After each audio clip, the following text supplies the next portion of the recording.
Jessica Levinson joins us now. She is a legal contributor for CBS News and also a professor at Loyola Law School. Jessica, let's get right into it. What is your reaction to the sentencing, these 3 consecutive life sentences plus others that are going to run concurrent to those, and also 10 more years for grand theft?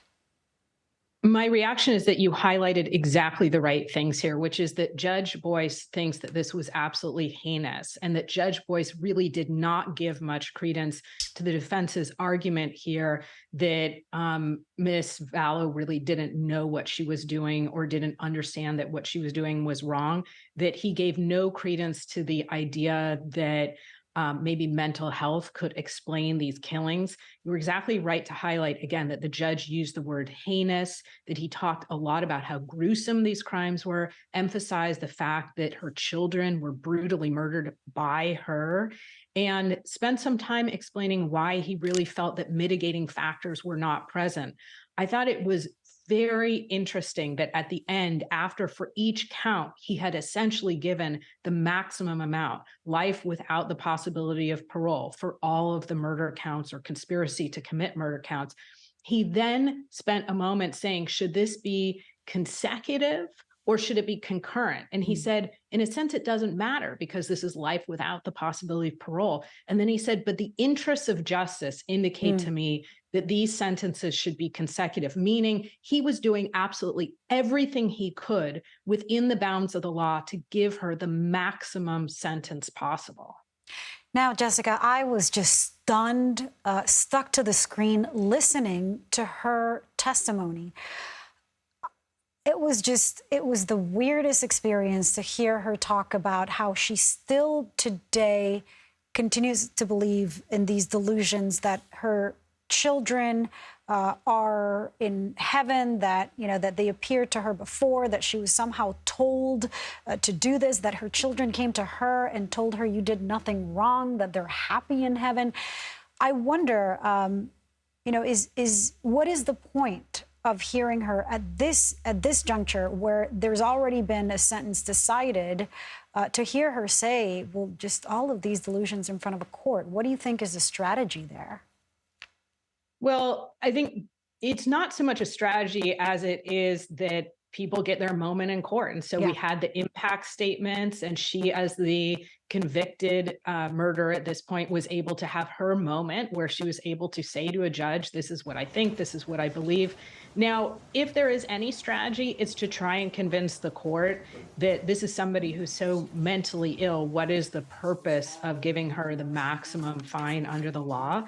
But I suspect that even though we just sat through hearing from her, hearing those victim impact statements, that what the judge really relied on is a pre-sentencing report where her mental health was evaluated and where there was a recommendation. And so while she's entitled to speak, I don't know that that really weighed in the judge's mind. Clearly, it didn't sway him to think that any of the factors here, any of the mitigating factors, should be weighed.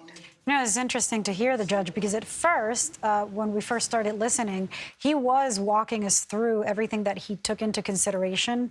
And I was just wondering, is he not going to give her a long sentence? Because he just talked about all of the mental health issues, the fact that she didn't have any prior crimes, conversations with her family, testimony from people who said that she was clearly changed when the relationship with her partner, which is Chad Daybell, who is also going to face another trial, began. And then he turns, and then he just got so direct. Do the victim impact statements that were read before we actually went into programming and started listening, did those make an impact? And talk to us about which ones stood out to you. So it is entirely possible that it made an impact for the judge. I mean, I think a lot of people had the same reaction that you did, which is he lays out in the beginning all of these reasons why you think maybe this is going to be a light sentence.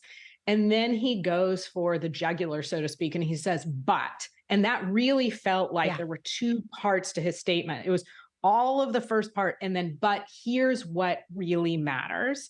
And if you think about this as a whole. Part of what's going to happen is that she will likely appeal, and she will likely appeal the sentence, not because there's necessarily grounds for an appeal, but the judge, like any judge in any courtroom, is making a record. This is basically his written opinion. You know, you and I talk about Supreme Court opinions. This is, in a way, his written opinion for why he is right and why this is justified. And of course, when it comes to the impact statement, I mean, for me, it's difficult to pull out anything in particular. I think it's the sum of it. It's hearing from the family and hearing from how distressed they were. And it's hearing about how these children were murdered and they will never be teens or adults. And it's hearing about how gut-wrenching this really was for the entire family. And just quickly, before I let you go, Jessica, Chad Daybell has not had his trial yet. We heard the judge saying that he doesn't want to talk about him because he's still presumed innocent. How does this sentence impact his case, if at all? So his attorneys obviously were there, were watching, and will look at the strategies that did not work, and they will try to distance him from her in every way possible. It depends for his trial. It depends on what evidence of her conviction, if any, is let in and what the jurors either hear or already knew and are instructed in terms of what they can consider with respect to her guilty verdicts. All right. We'll follow that one too. Jessica Levinson, thank you so much